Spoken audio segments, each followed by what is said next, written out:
السلام عليكم ورحمة الله. ازيكم حبايبي؟ احلى متابعين في الدنيا، يا رب تكونوا بخير وفي احسن الاحوال.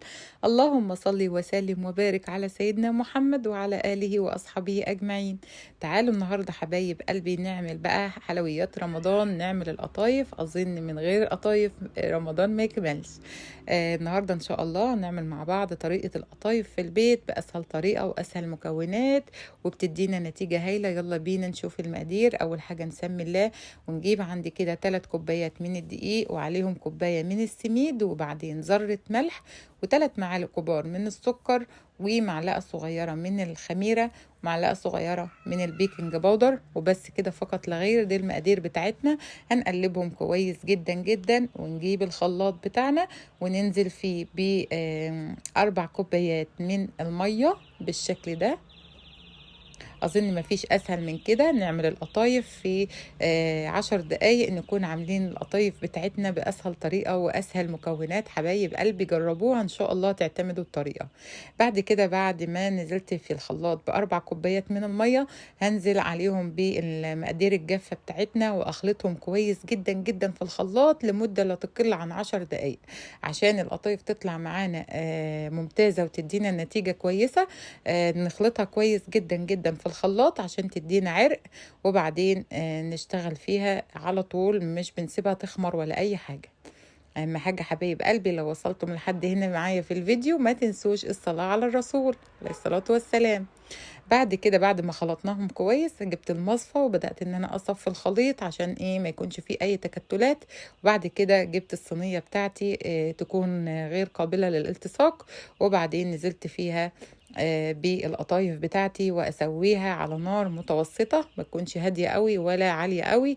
وبتدينا طبعا نتيجة رائعة للقطايف، وبتستوي وبتبقى جميلة. مش بندهنها زيت ولا ندهنها سمنة ولا اي حاجة، بنشتغل في الطاسة بتاعتنا او الصينية بتاعتنا وهي ناشفة كده، بتدينا يعني نتيجة جميلة بالشكل اللي انتوا شايفينه ده.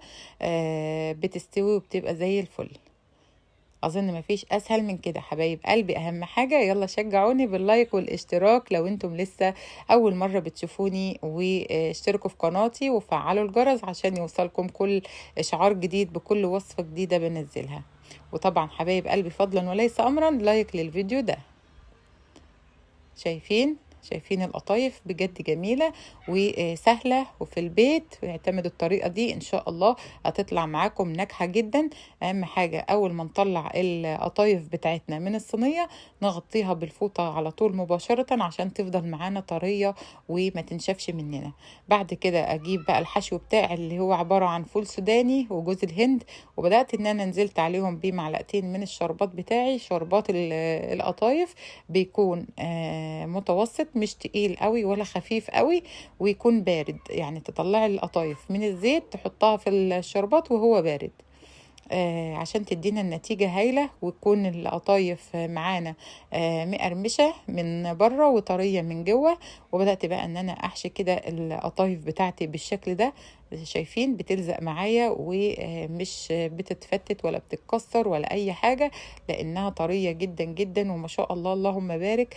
اعتتني يعني عدد كويس جدا جدا وكمية كويسة من القطايف. شايفين 3 كوبايات من الدقيق وكوباية السميد عملت لي كمية رائعة من القطايف، بجد جميلة. جربوها وإن شاء الله الطريقة هتعجبكم. أهم حاجة يا حبايب قلبي ما تنسونيش بدعوة حلوة من قلبكم في الأيام الجميلة، الأيام المفترجة الجميلة دي.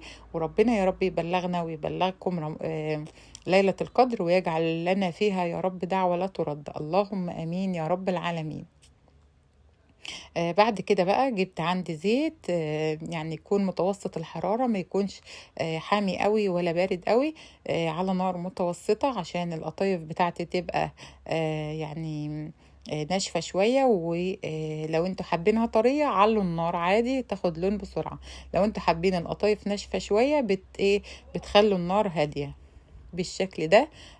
يعني اول ما تاخد لون اقلبها على الجنب التاني، وبعدين اخرجها في الشربات البارد زي ما انتوا شايفين كده.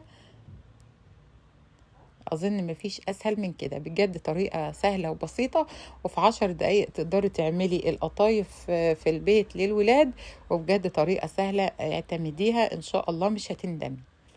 بالطريقة دي قلبت بقى كده القطايف على الجنب التاني بالشكل ده، تاخد لون الجنب التاني، وبعدين اخرجها في الشربات. وده شكل القطايف بتاعتي النهائي. ازينها بقى كده بشوية من السوداني او جوز الهند، حابة تسيبيها كده عادي مفيش اي مشكلة، زي ما تحبي. وده كده الشكل النهائي للقطايف، بجد مفيش اسهل ولا ابسط من كده، ونتيجة هائلة بجد في منتهى الجمال. جربوها ان شاء الله، هتحبوا الطريقة وهتعتمدوها، وحاجة جميلة من البيت. ويلا حبايب قلبي، شجعوني باللايك والاشتراك.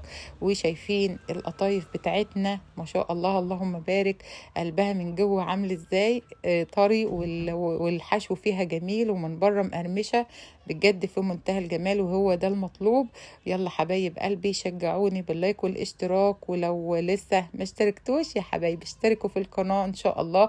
ويا رب اكون بفيدكم ويكون محتوية هادف، وما تحرمش منكم ابدا ابدا، ودمتم يعني في حياتي يا حبايب قلبي يا احلى متابعين. يلا ولايك وشير، ودمتم بخير، ومع السلامة.